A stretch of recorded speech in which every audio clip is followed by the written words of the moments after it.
Look at you, David, sitting here like you belong. But let's be honest, you're not real family. I've shared the same table, the same roof, the same name for years. What else do you want from me? Blood. And you don't have it. You're nothing but a guest we never asked for. Enough. My cousin Victoria's voice cut through the laughter and clinking glasses in the golf club's dining room. Her smirk was sharp enough to draw blood, and the people around her, my parents, Gregory and Patricia, and my cousin Kenneth, laughed as if she'd told the best joke of the night. The waiter paused beside me, uncertain, while the other guests at nearby tables turned their heads to watch the show.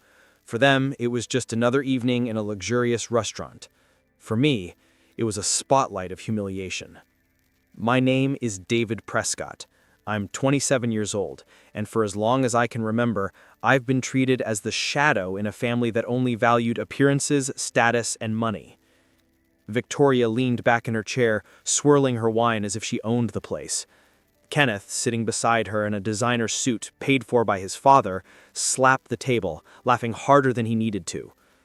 My mother gave me that cold little smile she reserved for when she wanted me to know I was embarrassing her merely by existing. My father didn't even look at me. He just adjusted his cufflinks, signaling that the moment wasn't worth his time. I wanted to tell them I didn't care, that their words didn't cut me anymore. But the truth? They did. Every time. The food kept arriving.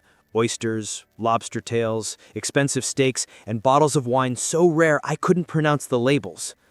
I ate little, pushing food around my plate, while the others devoured course after course and showered compliments on the man at the head of the table, my great-uncle Walter Hayes. Walter wasn't just family. He was a legend, a self-made billionaire who had built a pharmaceutical empire from nothing. He was also the man everyone here wanted to impress, because he had no children of his own. His inheritance was the golden prize, and each relative tried harder than the next to win his favor. Everyone but me. I couldn't do it. I couldn't bring myself to flatter him endlessly, to pretend I was something I wasn't. My relationship with Walter had always been different. He didn't need my praise, and I didn't need to fake respect.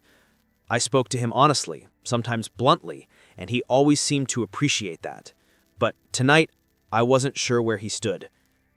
Dessert came and went, and when the waiter finally placed the leather check folder on the table, I noticed something strange. He said it in front of me. Not in front of my father, not near Walter, but right in front of me. Confused, I opened it. My heart nearly stopped. The total glared back at me in bold print. $4,580. Victoria laughed first, a sharp burst that made my stomach twist. Consider it your contribution, David. You're always taking, never giving. Isn't it time you did your part? Kenneth chimed in, grinning. Come on! You just landed a big client for your little design business, didn't you? This should be pocket change.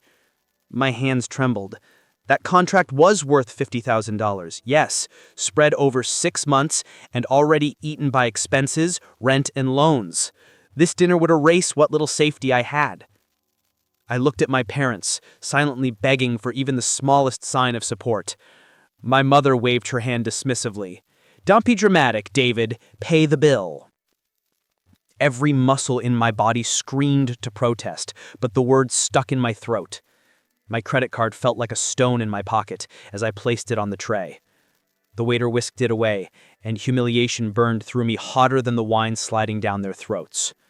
They laughed, toasted each other, and turned their attention back to Walter, showering him with questions about Tuscany, investments, the future of the company. I sat in silence, staring at the empty plates, knowing I'd just paid $4,000 for the privilege of being their punching bag. And then, for the first time all evening, Walter Hayes moved. The old man, who had sat quietly observing every word, placed his fork down, leaned back, and tapped the table with one finger. The sound cut through the noise like a hammer striking glass. Enough, he said, his voice calm but commanding. The room froze. Even Kenneth lowered his glass mid-toast. Walter's gaze swept the table, landing on each of them before finally resting on me. I have something to say. The silence that followed Walter's words was heavier than the marble columns that framed the dining room. Even the waiters paused mid-step, unsure if they should keep moving. Walter adjusted his napkin with deliberate calm, as if he were about to lecture a boardroom, not a table full of greedy relatives. "I've listened long enough," he began, his voice steady. "For years, I've watched you mock, dismiss, and humiliate David as though he were an inconvenience. Tonight, you cross the line." The air seemed to thin. I shifted uncomfortably in my chair, heat rising to my face. Everyone's eyes flicked to me, as if waiting for Walter to scold me too. Instead, his gaze held firm, sharp as steel. "I'm 78 years old, and I've spent these past months reflecting on legacy. Not just money, but values. Who deserves to carry forward what I've built?" And I realized something. My father, Gregory, leaned forward, smiling thinly. "Walter, please, you don't need to overexert yourself tonight. We all know family comes first." Walter's eyes narrowed. "Exactly, which is why I've made a decision." Victoria gave a little laugh, raising her glass as if to toast. "Finally, about time you tell us which of us is going to keep the empire running." Walter ignored her. He reached into the inside pocket of his blazer and pulled out a folded envelope. He placed it on the table, right in front of him. "2 days ago, I signed a new will. It's been notarized, filed, and witnessed by my attorney." The words sent a visible ripple down the table. Kenneth stopped chewing. My mother's hand froze around her wine stem. Walter's voice sharpened. "Every dollar, every property, every share of my company, all of it will go to David Prescott." For a second, I thought I'd misheard. My name rang in my ears like a church bell, drowning out everything else. The reaction was immediate and violent. Victoria slammed her glass down so hard, red wine splashed across the linen. "What?" she shrieked. "You can't be serious!" Kenneth's fist hit the table, rattling silverware. "This is ridiculous! He hasn't earned anything! He's nothing compared to us!" My mother's voice rose next, high and brittle. "Walter, think about what you're saying. David, of all people, he's weak. He's ungrateful. My father cut her off, his voice booming. "This is absurd. That boy couldn't run a lemonade stand. And you expect us to believe you'd hand him billions? Walter, you're not well." I sat frozen, unable to process the storm around me. My heart pounded against my ribs. Billionaire, fortune, empire, all words I'd never imagined being attached to me. Walter, however, looked almost amused. He leaned forward, his voice dropping to a calm growl that carried across the table. "Do not mistake my silence for weakness. My mind is clear. My doctors have certified it, and I know exactly what I'm doing." His gaze turned to me again. "David never flattered me. He never pretended. He treated me as a man, not a wallet. That's worth more than every fake smile I've seen around this table for decades." The veins in Kenneth's neck bulged. "You'll regret this, old man. We'll have it overturned. We'll prove he manipulated you." Walter's eyes flared, but he didn't raise his voice. "You are welcome to try, but you'll find the law is not as flexible as your morals." The table erupted again, overlapping shouts of outrage, disbelief, accusations. My father's face was red, my mother's hands trembling. Victoria, pale with fury, pushed back her chair so violently it screeched against the floor. She pointed a shaking finger straight at me. "This isn't over," she spat. Her voice cracked, but the venom was unmistakable. The shouting didn't stop right away.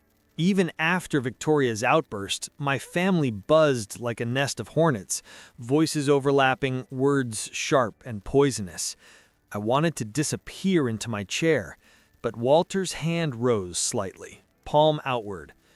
Just like that, the room fell quiet again. "Do you know why I chose David?" he asked, his voice low but piercing. His eyes moved from face to face, lingering on each of them long enough to make them look away. Kenneth scoffed, but Walter pressed on. "It's not because he's the smartest, not because he's the strongest, and certainly not because he tried to win me over with gifts or empty compliments." He turned his gaze toward me. I felt my chest tighten. "It's because he never did." The words hung in the air like a challenge. Walter leaned forward, his elbows resting on the tablecloth. "David never flattered me. He never treated me like a prize to be won. He argued with me, told me when I was wrong. Sometimes he annoyed me because honesty can sting, but at least it was real." I remembered those moments, awkward conversations where I'd questioned his business decisions or bluntly told him a certain investment sounded reckless. Times I thought I'd pushed him too far. But now, sitting under the harsh light of his approval, I realized those moments had meant something. "Do you know what honesty feels like when you've been surrounded by liars for decades?" Walter asked. His voice cracked slightly, but his eyes blazed. "It feels like oxygen." My mother let out a brittle laugh. "Oh, please. You're telling me the boy who hides in his little apartment, scraping pennies together, is your idea of integrity? He's playing the victim, Walter. He always has." Victoria leaned in, her voice dripping with venom. "Exactly. He pretends to be different, but he's just waiting for the right moment to cash in. Don't think for a second he wouldn't sell you out like the rest of us." I opened my mouth, ready to protest, but Walter silenced me with a small shake of his head. He wasn't done. "Do you remember last winter when I slipped on the ice outside the company headquarters?" Walter's eyes shifted to Kenneth. "You were there, Kenneth. You laughed. You told me to watch your step and kept walking." Kenneth's jaw clenched. "That was a joke. A cruel one," Walter shot back. "David drove across the city that night to bring me dinner and check on me. He didn't post about it, didn't ask for thanks, he just showed up." Walter's gaze shifted to Victoria. "And you've come to me for years asking for investments in your half-baked businesses. Yet when I asked for help reviewing company reports last spring, you said you were too busy with the spa retreat. David came instead. He stayed until midnight, asking questions, not because it benefited him, but because he wanted to learn." Victoria's face turned crimson. Patricia folded her arms. "So he's a little errand boy. That's your great heir? A child who runs around doing scraps of work while the real adults handle the important matters?" Walter's voice dropped, calm but final. "No, he's the only one among you who understands that character is more valuable than connections, and that sincerity lasts longer than charm." The silence stretched again, colder this time. My family didn't look at Walter, they looked at me, and I saw it in their eyes.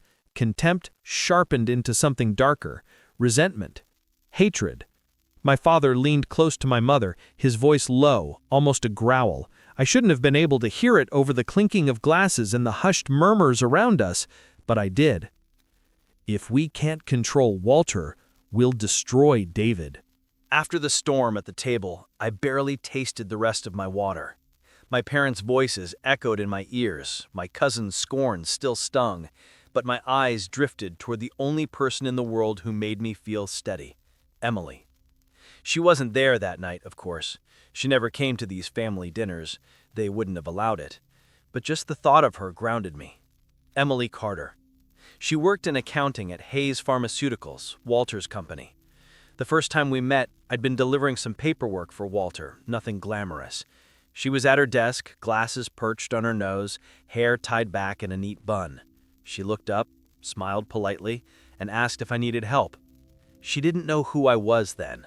She didn't know I was a Prescott, didn't know I was connected, however loosely, to the man who signed her paycheck. That ignorance was a gift. Because for once, I wasn't the disappointment or the outsider or the not real family. I was just David.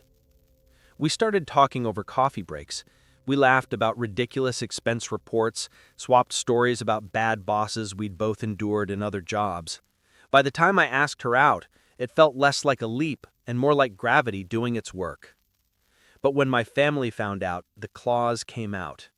Victoria had sneered the first time she saw us together. "So that's your little girlfriend. Let me guess, she suddenly got interested when she realized your last name was Prescott?" Kenneth, always eager to twist the knife, added, "Careful, cousin, she might be more interested in your uncle's bank account than your personality, not that either one is worth much." Even my mother, Patricia, dismissed her with a wave of her manicured hand. "She's a working girl, David. Don't confuse affection for gratitude. She knows exactly what she's doing." They never saw Emily like I did. They never saw how she stayed late at work not because she wanted recognition, but because she hated leaving things unfinished. They never saw her bring coffee to the janitor who cleaned her floor, or the way she set aside part of her paycheck each month to help her younger brother with tuition. She wasn't interested in money, she was interested in people. And for reasons I still didn't fully understand, she'd chosen me. I thought of her as Walter's words replayed in my mind, that I was the only one who had never tried to flatter him. Emily was the same way. She never treated Walter like a billionaire. To her, he was just an old man who happened to stop by her department sometimes.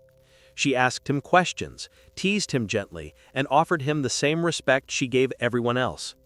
He adored her for it. And that made her dangerous.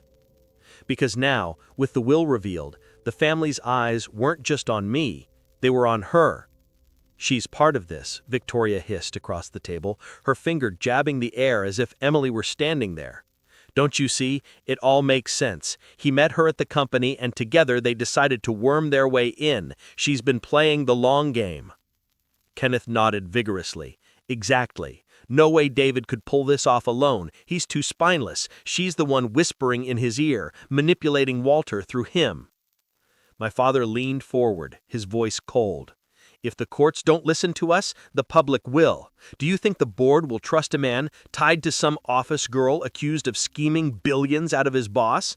We'll make sure the world knows what you and Emily really are." My stomach dropped. Their venom was no longer confined to mocking me. They were dragging Emily into the fire. And from the way they looked at each other, I knew they weren't bluffing. They were going to brand us both as conspirators. The air at the table was heavy with accusations, the kind of weight that presses on your chest until breathing feels like labor. I wanted to defend Emily, to shout that she had nothing to do with any of this.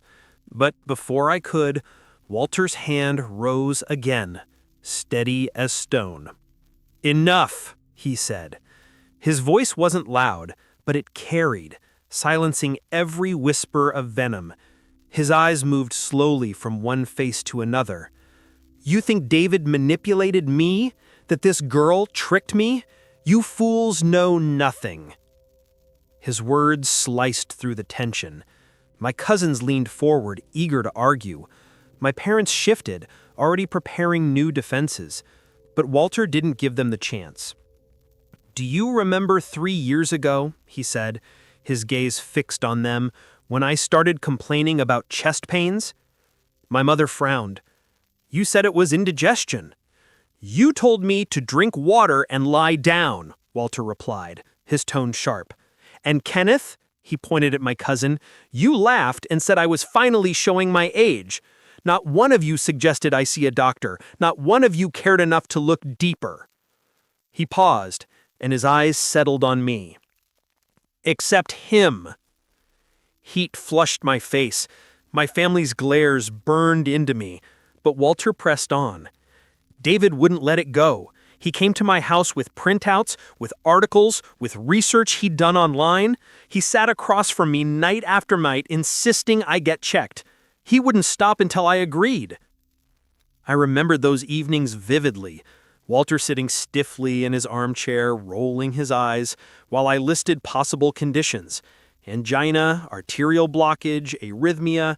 Me pacing the room, pleading.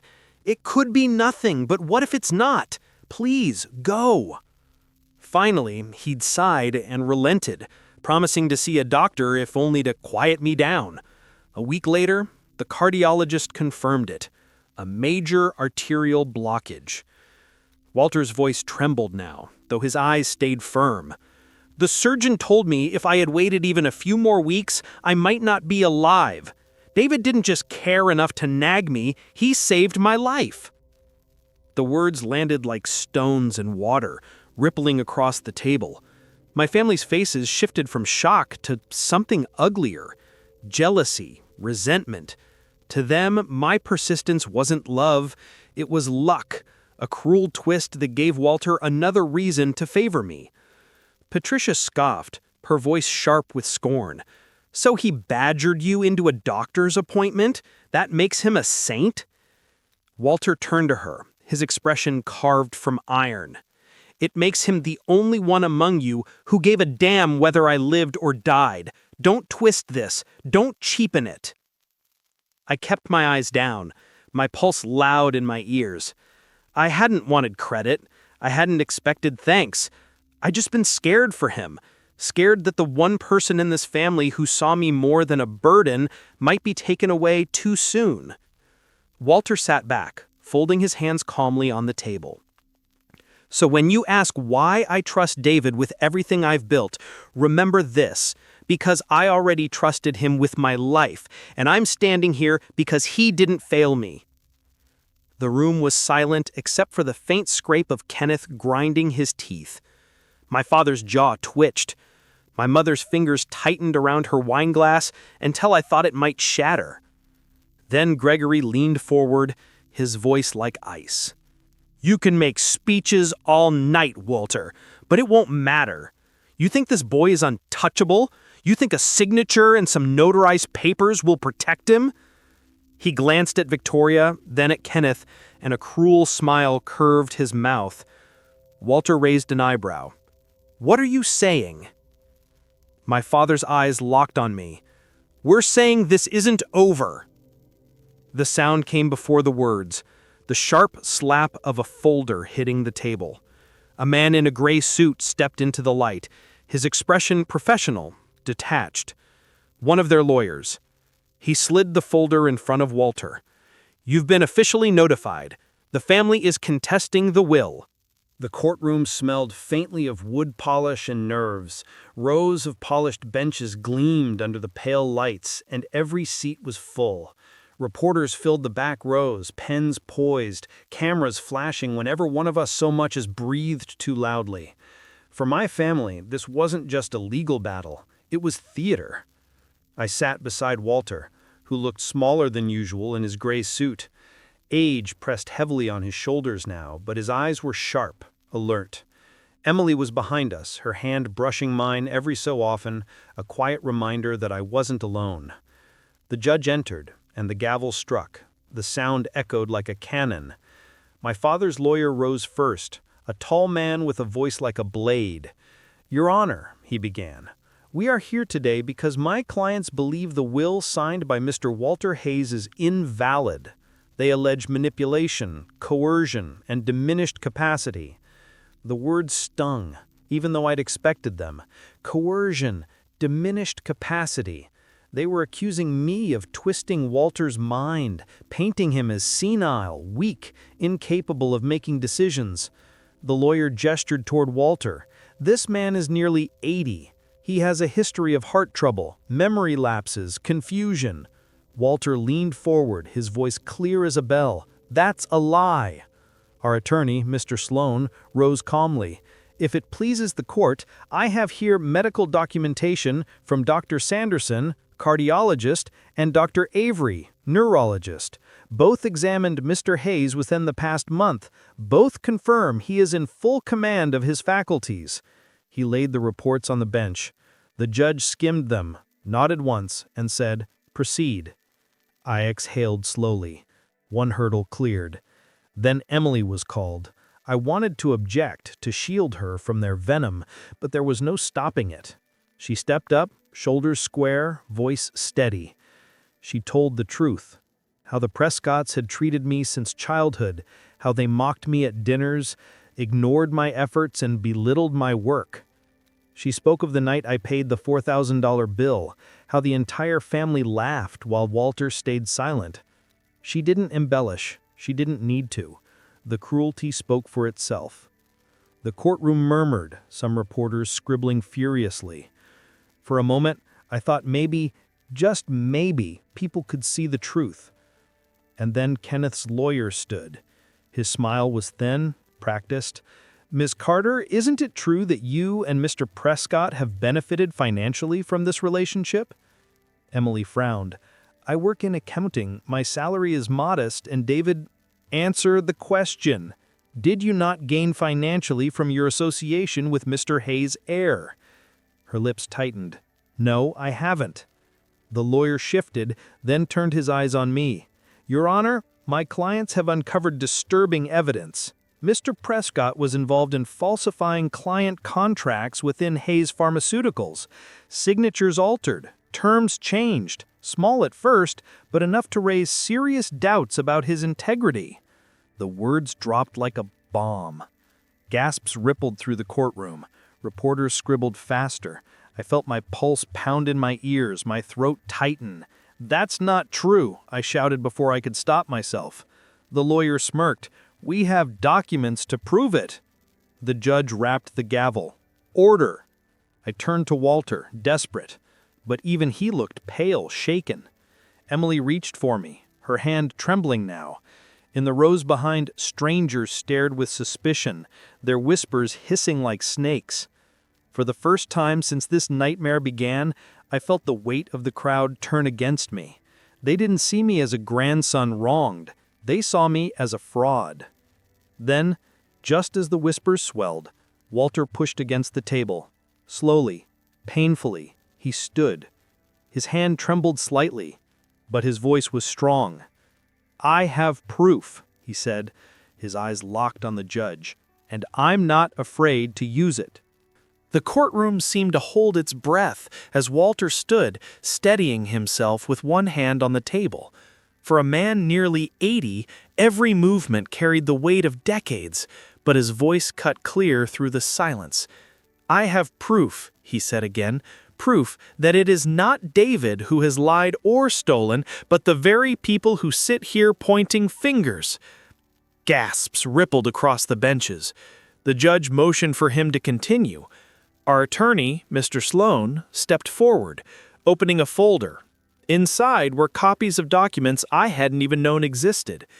"Your Honor, these are notations of irregularities discovered within Hayes Pharmaceuticals' financial department over the past 5 years.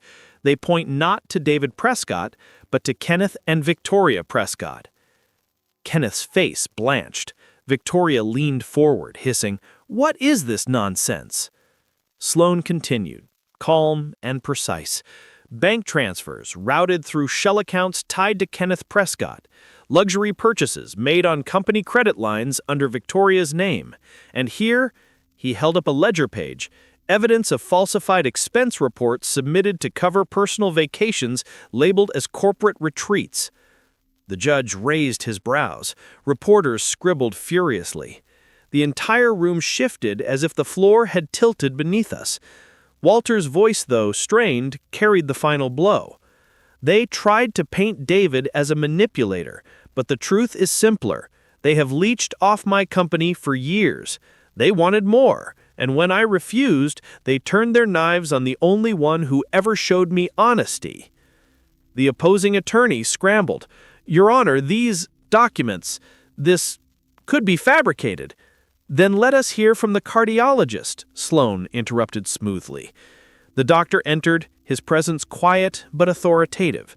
He confirmed Walter's lucidity, his clean neurological assessments, his sharp mental state. Then he added the story Walter had already told, that without David's persistence, Walter's life would have ended years ago. The words landed like iron. Victoria's composure cracked first. She slammed her hand on the bench. "This is ridiculous. You think some printouts and a doctor's letter erase decades of family loyalty? He's choosing a nobody over us, over blood." The judge frowned. "Control yourself, Ms. Prescott." But she couldn't. The pressure, the cameras, the whispers building in the courtroom, she exploded. "Fine. Yes, we used his money. We all did, because he never cared. He let us, and we deserved it after putting up with his arrogance all these years." The room erupted. Reporters leapt to their feet, flashes strobing. The judge banged the gavel for silence, but the damage was done. Victoria's confession hung in the air like smoke after an explosion. Kenneth tried to backpedal, shouting, "She doesn't speak for me." But his voice cracked, desperation leaking through. Patricia buried her face in her hands. My father muttered curses under his breath, his skin pale and clammy. The judge waited until order was restored, then spoke with finality. The evidence provided, combined with testimony and Miss Prescott's own admission, leaves no question. The will stands. David Prescott is the rightful heir to Walter Hayes's estate and holdings. I sat frozen, my heart hammering. The words echoed in my skull. Rightful heir. For the first time in my life, the weight of their scorn didn't crush me. It slid away, replaced by something stronger. Vindication. Around me, the family unraveled. Victoria screamed at the reporters, her voice breaking. Kenneth shoved at his chair, demanding silence. My father cursed the judge. My mother sobbed into her silk scarf. And the cameras caught it all. Their empire of polished lies collapsed under the bright lights of truth. The trial ended, but the aftermath was louder than the gavel's echo. The Prescotts had always lived by appearances, sharp suits, luxury cars, charity galas where they smiled for the cameras. But when the cameras returned after the verdict, they weren't there to admire. They came to witness the fall. Gregory and Patricia were the first to face consequences. Financial audits uncovered years of hidden transactions, false tax reports, and a trail of fraud stretching back farther than anyone dared admit. The prosecutors called it systematic abuse. I called it karma. They traded their marble-floored mansion for courtrooms and gray suits of their own, prison uniforms waiting in closets. Kenneth wasn't spared either. His employer dropped him overnight, citing loss of trust. Investors pulled out, his accounts frozen. Worse still, his wife, who had once paraded him like a prize stallion at charity events, packed her bags and left. The man who'd always lorded his superiority over me now stood alone, drowning in debts he couldn't charm his way out of. And Vittoria, fiery, arrogant Vittoria, became the internet's favorite punchline. Her outburst in court was replayed on every network, every platform. Memes multiplied, her red-faced screaming looped over and over. Once proud of her curated image, she now couldn't walk into a coffee shop without whispers or laughter following her out the door. The socialite was reduced to a spectacle. I should have felt triumphant, but what I felt most was relief.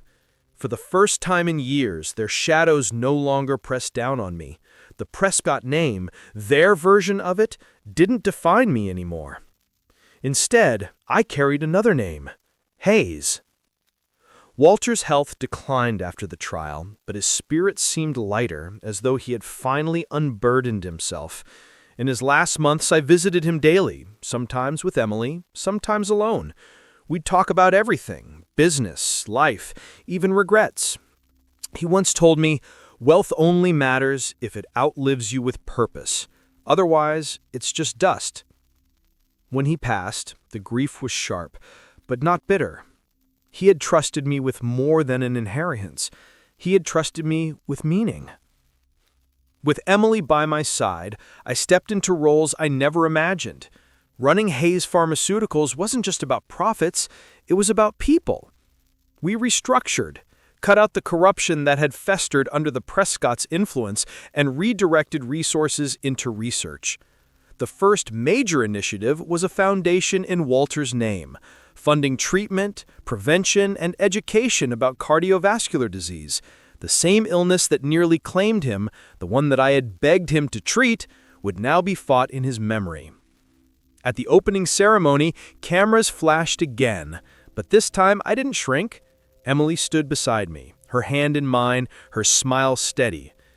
For once, I didn't feel like an outsider pretending to belong. I felt like I was exactly where I was meant to be. The memory of that night at the golf club still lingers sometimes. The table, the laughter, the sting of humiliation.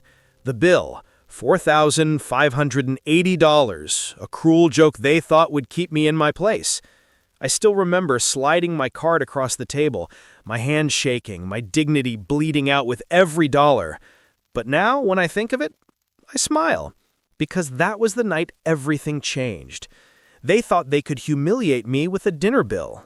In the end, they paid the price, and I carried Walter's legacy forward.